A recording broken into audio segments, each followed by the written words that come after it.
tous. Alors, pour les exercices que vous aviez à faire, un premier exercice sur la cinétique chimique, donc c'est l'exercice 13, page 82 de votre livre. Donc, qu'est-ce que ça concernait cet exercice? L'hydrolyse du saccharose. Alors, donc c'est de la cinétique, hein, donc l'étude de la vitesse de cette réaction. Donc on vous dit que le saccharose s'hydrolyse dans l'eau en glucose et en fructose. D'accord? Alors, en glucose et en fructose, vous remarquez que le glucose et le fructose ont la même formule chimique, ce sont des isomères de constitution.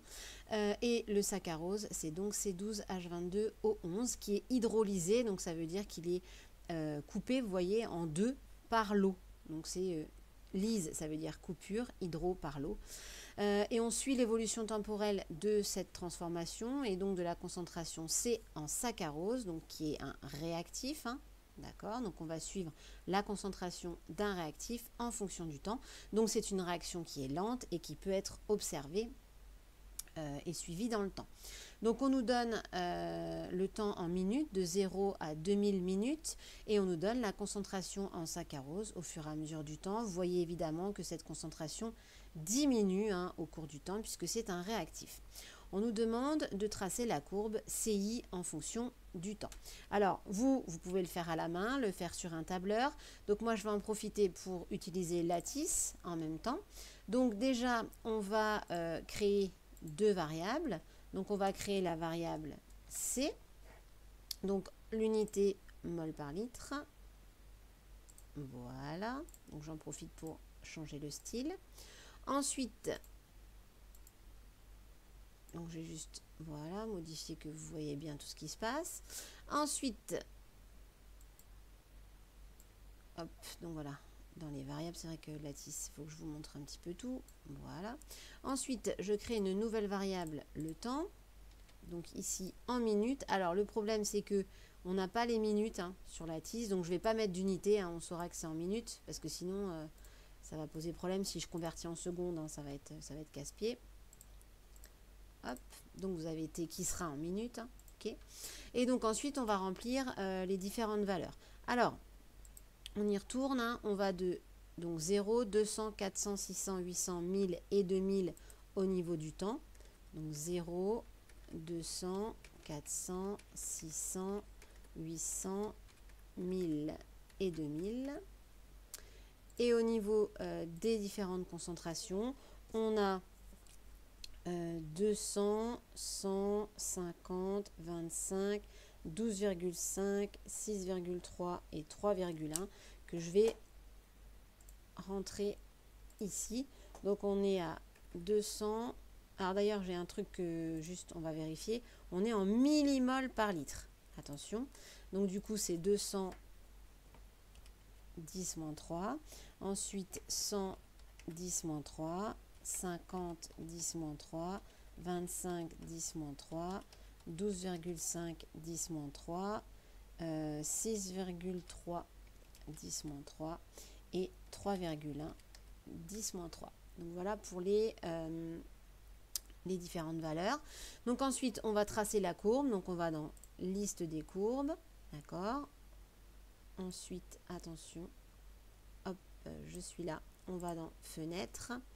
Et là, on va lui mettre C en ordonnée, donc la concentration, et T en abscisse. Voilà ce qu'on a. D'accord? Donc, on va... Hop, donc vous voyez, je vais juste modifier un petit peu l'échelle, parce que je ne peux pas tout vous montrer. Voilà, on est comme ça. Donc, on a bien C, donc là, on a l'ordonnée du correspondant au 0, d'accord? Et là aussi, donc là, vous avez le 0. On a évidemment la concentration en réactif qui diminue, donc une courbe décroissante ici. Alors, on va modéliser la courbe. Donc, pour ça, vous allez dans l'icône modéliser. Vous faites glisser la courbe C en fonction de T. Voilà. Et on va choisir un modèle. Alors ici, ce n'est pas une courbe mathématique que vous connaissez, mais on va regarder par rapport au modèle. On a l'impression que ça ressemble à cette courbe-là. Donc c'est une exponentielle décroissante. Mais bon, là, on s'en fiche. On va voir si ça fonctionne. C'est formidable. C'est ça colle très très bien à nos points et on a un coefficient de corrélation de 1. Alors on va pas s'intéresser à l'équation ici, hein. Nous, ce qui nous intéresse, c'est d'avoir comme un tracé à main levée, mais beaucoup plus précis évidemment avec cette courbe-là. Donc voilà pour le tracé de la courbe C en fonction du temps T. Alors, on retourne à notre exercice. Alors, qu'est-ce qu'on nous demande à partir de là? On nous demande de déterminer graphiquement les vitesses volumiques de disparition du saccharose aux instants TI égale 0, 300, 600 et 900 minutes. Alors pour ça, il faut se souvenir qu'est-ce que c'est que la vitesse volumique de disparition. Alors attention, on est pour un réactif. Donc c'est une vitesse volumique de disparition du réactif. Et bien elle est égale à moins la dérivée par rapport au temps de la concentration de ce réactif. Donc ici, nous, c'est la concentration du saccharose. Donc c'est moins la dérivée par rapport au temps de C. D'accord, de notre CI que nous avons ici en fonction du temps. Et comment on fait pour le déterminer expérimentalement grâce à la courbe? Il nous faut déterminer à l'instant T qui nous intéresse, donc par exemple à T égale 0, il nous faut déterminer la dérivée par rapport au temps de C. Et ça c'est quoi? C'est le coefficient directeur de la tangente à la courbe. Donc je l'écris, hein, de la tangente à la courbe. Alors, quelle courbe? C'est en fonction du temps à l'instant T. Donc, on va tracer la tangente à cette courbe à l'instant T qui nous intéresse et on va déterminer son coefficient directeur. Ensuite, on prendra moins ce coefficient directeur pour avoir la vitesse de disparition du réactif à cet instant-là. On va faire la même chose pour 300, 600 et 900 minutes. D'accord?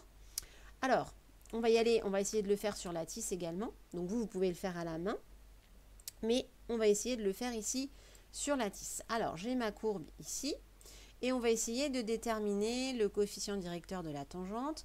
Alors, je vais juste retourner dans mon tableur. Et dans mon tableur, je vais créer une nouvelle variable que je vais appeler V pour pouvoir rentrer au fur et à mesure les différentes valeurs de ma vitesse. Alors, la vitesse, normalement, elle est en mol par litre et par minute, puisque le temps est en minutes. Évidemment, on n'a pas cette unité là-dedans, donc là, je ne vais pas mettre d'unité. Je vais juste avoir la vitesse. D'accord? Donc, on va la déterminer à 0, on va la déterminer à 300 minutes, et on va la déterminer à 600 minutes et à 900 minutes. Alors, le problème, c'est que le temps ici, vous avez 0, 200, 400, 600, 800, 1000 et 2000. Il n'y a pas ceux qui nous intéressent. Donc, je vais créer une nouvelle variable que je vais appeler T bis, par exemple, qui est le temps qui va m'intéresser pour les mesures de vitesse, toujours en minutes. Et donc, ça va nous intéresser pour 0 minutes, 300 minutes, 600 minutes et 900 minutes. Donc, je vais mesurer la valeur de la vitesse pour ces 4 valeurs-là et je vais les mettre ici. Alors, voyons ce que ça nous donne. Donc, je retourne sur ma courbe. Alors, vous, ce qu'il faudrait faire à la main, c'est que sur cette courbe-là, vous prenez votre règle et vous tracez la tangente à t égale 0 minutes. Donc, il faudrait tracer la tangente ici. D'accord? Ensuite, il faudra se placer à 300 minutes et tracer la tangente. Il faudra se placer à 600, tracer la tangente. À 900, par là, tracer la tangente. Et ensuite, se débrouiller pour trouver les coefficients directeurs. Alors, avec la tisse, j'ai un outil qui s'appelle tangente. Et je vais essayer de tracer la tangente à 0. Alors, sur la courbe modélisée, évidemment. Alors, ce n'est pas forcément évident d'avoir les tangentes. Bon, là, on y est à peu près. Donc, j'ai la tangente à t égale 0. D'accord? Lui me donne l'équation de cette tangente. Y, donc c'est une droite, y égale a fois x plus b. Moi, ce qui m'intéresse, c'est le coefficient directeur. Le coefficient directeur, c'est ce petit a. Sa valeur est moins 625, 10 puissance moins 6 mol par litre par minute. Je mets un moins devant pour avoir la vitesse, puisque c'est moins la dérivée, donc moins le coefficient directeur. Donc j'arrive à 625, 10 puissance moins 6 pour la vitesse en t égale 0. D'accord? Donc on va le rentrer 625, 10 puissance moins 6. Donc je peux avoir les valeurs qui s'affichent en bas. Donc dans mon tableur, je vais aller rentrer à t égale 0, 625 10 puissance moins 6. D'accord? On continue. Alors ensuite, il faut que je me place à 300. Alors le problème de 300, c'est que je ne l'ai pas ici. Donc je vais essayer d'avoir une échelle un petit peu plus précise. Voilà, j'espère que vous voyez, pour avoir le 300 qui s'affiche. Il est là. Et je vais essayer d'avoir une tangente. Alors c'est pas évident. Vous essayez vraiment de vous placer à 300. Moi, 300, il veut pas. Bon, c'est à peu près, je vais me mettre là, c'est à peu près 300. D'accord? Et voilà. Et il m'affiche, encore une fois, l'équation de la tangente. Et le coefficient directeur sera donc moins 227,9, 10 moins 6. J'enlève le moins puisque je fais moins le coefficient directeur. Ça fait 227,9, 10 puissance moins 6. Donc là encore, je vais le rentrer dans mon tableur. 227,9 10 puissance moins 6 mol par litre et par minute. On y retourne. Ensuite, on va à 600. Alors, je réexpliquerai vite fait comment on fait pour vous, à la main, trouver le coefficient directeur. Donc, je me mets à 600. Donc, c'est ici. Hop, là, c'est pas mal. J'ai la tangente. Alors, la croix, elle n'est pas sur le 600. Mais en fait, quand je fais la tangente comme ça, c'est bien la tangente à 600 minutes. J'y vais. Il me donne, encore une fois, l'équation et le coefficient directeur. Moins 81,7 10 moins 6. Je prends moins ce coefficient directeur. Donc, 81,7 10 puissance moins 6 que je vais rentrer dans mon tableur. Voilà. Et je finis avec 900. Donc j'y suis. Là, c'est formidable. Regardez la belle tangente que j'ai pour 900 minutes. J'y vais. Moins 29,3 10 moins 6 pour le coefficient directeur. Je prends moins ce coefficient directeur. D'accord? Et je le rentre dans mon tableur. Donc ça me fait 29,3 si j'arrondis 10 puissance moins 6. Et voilà mes 4 valeurs de la vitesse. Alors juste, je vais remettre un petit peu, qu'on voit un petit peu toutes mes tangentes là. Voilà. Donc vous voyez que la vitesse au départ est très importante puisque le coefficient directeur est très grand. Ensuite ça diminue encore et ça diminue encore pour être nul évidemment à la fin. Le coefficient directeur de la tangente sera nul quand on arrive à la fin, presque nul. Vous, comment vous faites pour déterminer le coefficient directeur de votre tangente? Je vous rappelle, si par exemple, donc là je vais enlever celle qui ne m'intéresse plus pour en prendre une seule, voilà, celle à 0 par exemple, vous avez tracé la tangente. Comment trouver son coefficient directeur? Je vous rappelle, vous prenez 2 points, donc sur votre courbe tracée à la main, vous décidez de 2 points. Donc par exemple ce point-là, qui est le point 0 en abscisse et 0,2 ici, mol par litre en ordonnée. Donc ce serait le point A. Et vous prenez un deuxième point qui appartient à votre droite. Donc celui que vous voulez. Un point facile à trouver. Par exemple, ici, si je prends mon réticule, je peux prendre ce point-là. Voilà. Comme point B, qui aurait comme abscisse 318 minutes et comme ordonnée 0. D'accord, là je suis à 0. Il me met, hop. Il n'arrive pas à me mettre le 0 exactement, mais enfin c'est moins 410 moins 6, donc c'est à peu près évidemment 0. Donc vous prenez le point B, vous prenez votre point A, et je vous rappelle que, je vais me remettre sur l'exercice, je vous rappelle que le coefficient directeur, donc si vous avez un point A de la droite, donc sur votre droite, vous avez un point A qui a comme coordonnées XA et YA, donc des valeurs. Votre point B qui a comme coordonnées XB, YB, donc attention aux unités. Votre coefficient directeur, celui de la droite, ce sera YB moins YA sur XB moins XA. D'accord? Et vous prenez évidemment moins ce coefficient directeur pour avoir votre vitesse. Donc à la main, vous pouvez le faire en prenant 2 points pour chaque droite, pour chaque tangente. Vous pouvez trouver ainsi son coefficient directeur et c'est ça qui nous intéresse. Ok? Alors au niveau de notre exercice, donc on a trouvé graphiquement les vitesses volumiques de disparition. Je n'ai pas mis l'unité dans la tisse, mais ce sera en mol par litre si vos concentrations vous les avez mis en mol par litre. Mol par litre par minute. Ok. Pourquoi? Parce que C ici est en mol par litre et que votre temps est en minutes. D'accord? Ensuite, on nous demande de tracer VI en fonction de CI et de conclure sur l'ordre de la réaction par rapport au saccharose. Donc là, je vais aller tracer VI en fonction de CI. Donc, je vais prendre une... Alors, ce qu'on peut faire, on peut prendre une nouvelle fenêtre. Hein, fenêtre numéro 2. Voilà. Je prends la mosaïque. On y va. Donc, je vais prendre la fenêtre numéro 2 où il n'y a plus rien dessus. Et je vais tracer quoi? Donc, hop. Donc, on va tracer cette fois-ci la vitesse qu'on a déterminée en fonction du temps. Mais les 4 points que j'avais trouvés. Donc, en abscisse, on met le temps. Hop, je vous le montre. Voilà. T bis, d'accord? Et la vitesse en ordonnée. Alors, on obtient quoi au final? Donc, je vais faire... Voilà. Alors, on a tracé V en fonction du temps, mais en fait, c'est pas ça qu'on nous demande. On nous demande V en fonction de CI. Alors, le problème, c'est que on a les 4 valeurs de vitesse pour les 4 valeurs de temps, mais on n'a pas les concentrations associées. Alors, je vais créer une nouvelle variable que je vais appeler C bis, justement, avec juste les 4 valeurs qui m'intéressent, donc en mol par litre, pour pouvoir tracer V en fonction de ces concentrations. Alors, on y va. Alors, pour T égale 0, c'est bon, c'est 0,2 mol par litre, puisque c'est 200 millimoles par litre. Pour 600, je l'ai, c'est 25 10-3. D'accord, mol par litre. Et pour 900 et pour 300, je ne les ai pas. Alors, comment faire? Il n'y a pas de problème. Je vais aller sur ma fenêtre où j'avais C en fonction de T. Et je vais aller...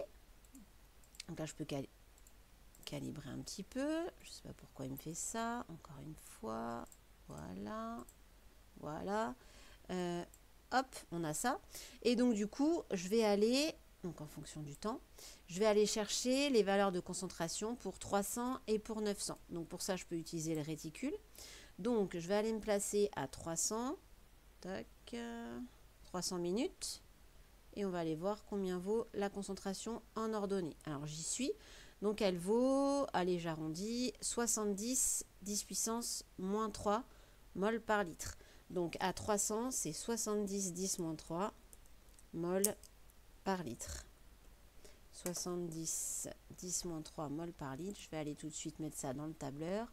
Donc pour 300, 70 10 moins 3 mol par litre. Maintenant, il me faut pour 900. Donc pareil, je prends mon réticule. Je vais voir à 900 ce qui se passe. Donc 900 minutes. Voilà.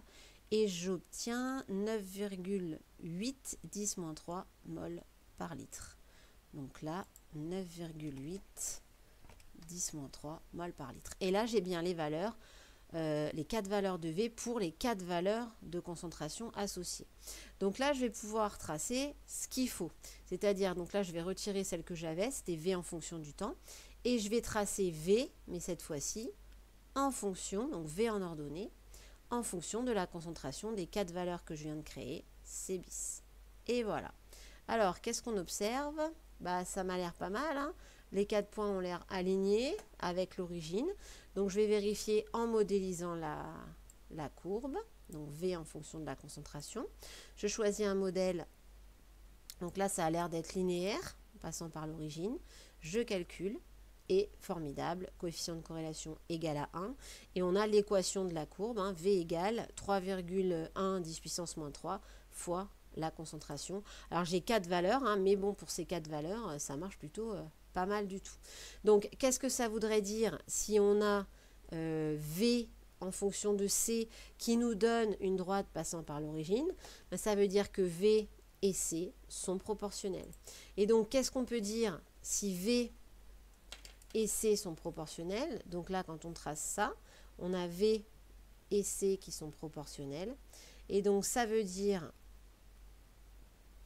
que V égale K fois C, d'accord? Et ça, c'est la définition, donc quand C est la concentration d'un réactif et que V est la vitesse de disparition de ce réactif, ça veut dire qu'on a une loi d'ordre 1 donc c'est comme ça que ça s'appelle, par rapport au saccharose, donc par rapport au réactif qu'on étudie. Donc on a une réaction qui suit une loi cinétique d'ordre 1, ici par rapport au saccharose. Voilà. Alors, les exercices qu'on a fait en classe, qu'on a fait dans le cours, que vous aviez dans le cours, plus ce type d'exercice-là où il y a des mesures et des calculs de vitesse grâce au coefficient directeur des tangentes, tout ça, il faut savoir le faire. Pareil, pour savoir si on a affaire à une loi d'ordre 1, c'est le seul ordre que vous avez à connaître. Il faut tracer V en fonction de la concentration d'un réactif et voir si on a une droite qui passe par l'origine ou non. Si c'est le cas, c'est bien une loi d'ordre 1, sinon ça ne l'est pas. Et pour vérifier l'ordre de la réaction, c'est forcément à l'aide de données expérimentales. Vous ne pouvez pas le faire sinon autrement. Voilà, j'espère que ça va. Bon courage.